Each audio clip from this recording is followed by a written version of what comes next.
Come on, let's take out this mothership. Bam!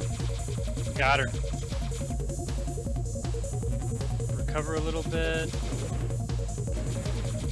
Get back into it. Let's get a rhythm.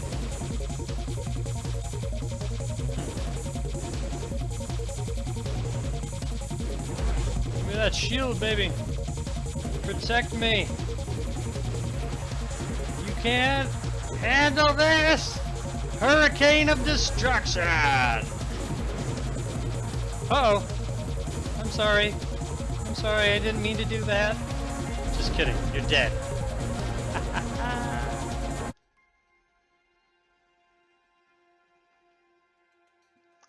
Good morning, Metaverse. I am Thor with the OCG and the Red Hand, and today we're going to talk about the nuances between bad and badass. Now, these words are very similar, but the outcomes are completely different. On one hand, you have the bad, the ship that is the very bottom of my list. The last ship, I think the least that you get out of any of the ships from Star Atlas. And then the badass, this is the ship that I think is going to be one of the most interesting game plays and game loops that's going to put a whole twist on the way that you explore into deep, high-risk zones. And the ships that I'm talking about, the bad is the Ogrika Mik. Come on. Then you've got the badass, and that is the Tufa Feist. Now, these two ships actually have an interesting past. They've encountered each other before, and that was actually in a fan game made by one of the members of the community, completely separate from Star Atlas development team, but it was a Star Atlas based fan game called Tufa Attack. I highly recommend that you take a look at it. It's a top-down space shooter game. It's sort of a survival mode, and it was a really fun. Star Atlas actually saw how great it was and sponsored a tournament several months ago that I participated in. Didn't win any of the prizes, but it was a whole lot of fun to play, and it showed these two ships in a completely different game style. But taking these two that have battled together, I felt was a really good way to go through the reviews, despite the fact that I feel very differently about them. So without a further ado, let's get into it. All right, the Ogrika Mik. This one is kind of like the pretty boy of the spaceships. It looks cool, but there's just not much behind it, not a lot of substance. So let's take a look. We've got the origination price at $710 USDC. Let's go to the market and see what the order.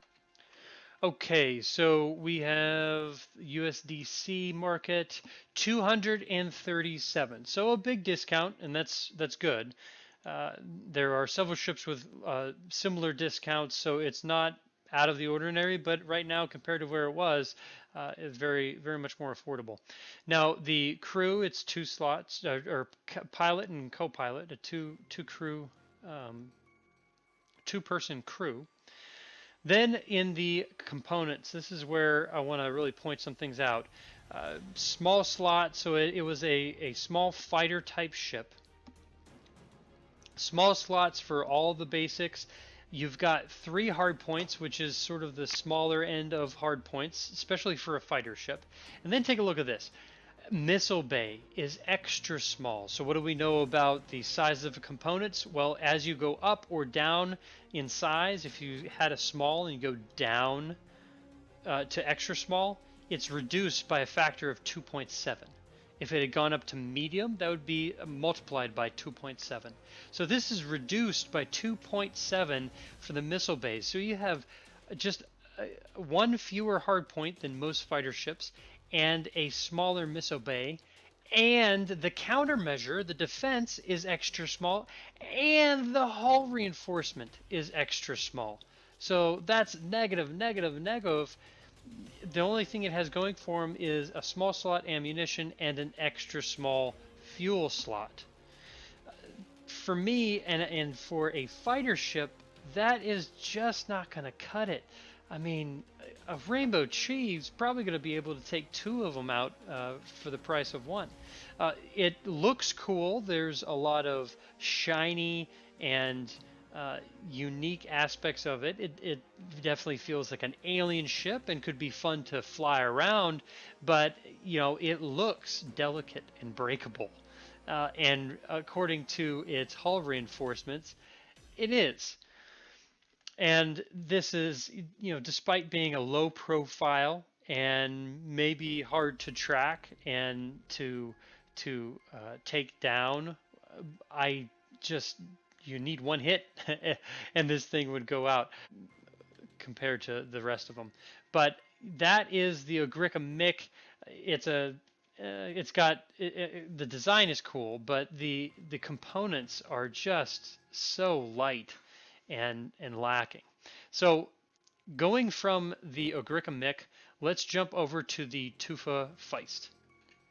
All right, the Tufa Feist. Now, the Tufa is a species that is actually made of rock and I guess technological components, and they've been able to fuse that together, and you have the humanoid version of a Tufa, but when the Tufas either combine or grow themselves. I'm not sure how the process works. I'm going to be fascinated with how the lore explains it, especially when the graphic novel starts coming out with episodes and we learn a little bit more about the lore of Tufa. The Tufa in the spaceship, the fighter ship version, is called a Feist, and so these guys actually can turn their ship into an asteroid-like mass and disguise itself as an asteroid. So it gives a lot of stealth and the element of surprise. So right off the bat, that has a positive, I think, stealth. Once that is implemented into the game, is going to be a big part of it, especially in the high risk zone, where being secretive and hard to find in and of itself is going to be a great asset to have in any of the ships. And you can take a look at some of those pictures, and there's a really cool concept for it. The decor and that type of thing, very much rock and grown out of the rock face, intertwining the technology and inorganic matter. Really is going to look cool. So let's look at the origination price, $7.95. Let's go back to the market and take a look. USDC is $285. So again, a big reduction in price, actually just about the same percentage as the Ogrika Mik, but you get a lot more for it. So let's take a look at the components. Now, you have the crew, and so this is a small fighter. It's an epic ship. The crew is two crew, pilot, co-pilot, and the components are small components until you get to the impulse engines. That's where you get a medium, so it's multiplied by 2.7. So that's a positive. You have 3 hard points, so it's a little bit reduced from many of the other fighter ships, but it is stealth, so that makes sense as far as balance, and everything, all the other components are small slots. So there's really only a half negative for one less hard point, but a big positive for the impulse engines. And so medium impulse engines, this is me theory crafting right now, but if the Tufa ships are meant to be out in the high risk zone, because the Tufa species were created in the cataclysm, which is going to be the center of the high risk zone, and that is going to be where the majority of the Tufa civilization exists. So thinking through that, being in deep space and away from civilization, you're going to want to have fuel efficiency, which I believe the impulse engines would give you that. Maybe it gives you more speed too, but then it also has mess hall, and I'm theorizing that a mess hall would give you a better rating for the consumption of food, and you would be able to stay out in the deep space regions for a longer period of time, and just ball up into an asteroid-like rock, sit there and wait like a snapping turtle, and then you got your kill. Badass. All right. So that's the Tufa Feist. Compared to the Ogrika Mik, I think it is by far the superior ship, and it is definitely one of my favorites, if not just from its capabilities, its look, and the game styles that you can play with that are definitely going to be fun. So let's take a real quick look at the Tufa Attack game. Here's the Tufa Attack game. It is on the Opera browser. You go to gx.games. You can search Tufa Attack. It'll come right up. And so let's jump into that. Yeah. And we go to the pew pew. Cool. So you start out with the game. You have the mouse controlling the targeting system. Then the enemy combatants start coming out. You're firing your green lasers. Oh! If you get hit, it blows up, hurts your health. You also have controls with your W, S, D, and A keys. And it starts out very slow, just to let you get used to things. And then it starts speeding up quite a bit. Starts speeding up, and then you start getting some of the Tufa Feist coming after you. And as you score higher points, you will get better weapons, more firepower.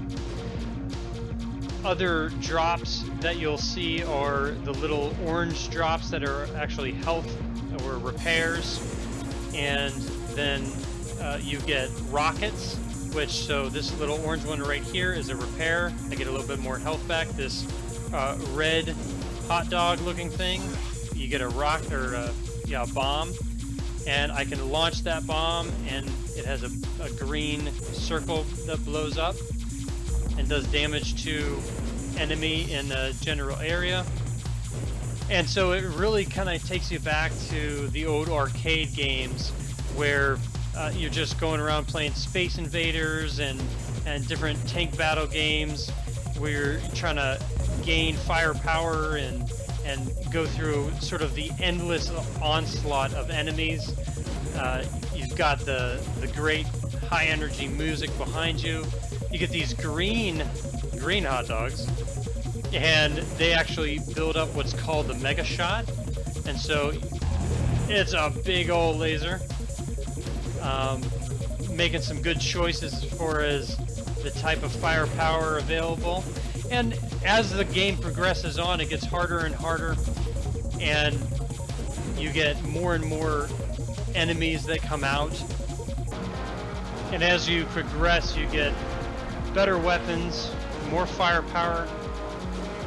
You start seeing the patterns in the attack of the enemies and get used to that. And then it starts becoming sort of a resource management and positioning. And then from time to time you'll get these invincibility shields that will come out sort of like a shiny star. As the game progresses and the number of enemies gets absolutely ridiculous, you really have to manage your invincibility shields and progress on. And so you get some of these bigger guys that then you have to know to use the bombs on in order to destroy them quickly, and then get the invincibility shield to let you recover and progress on. You have to keep moving because the enemies target you based on where you are. So, you know, there's some complexity to the game that keeps it interesting.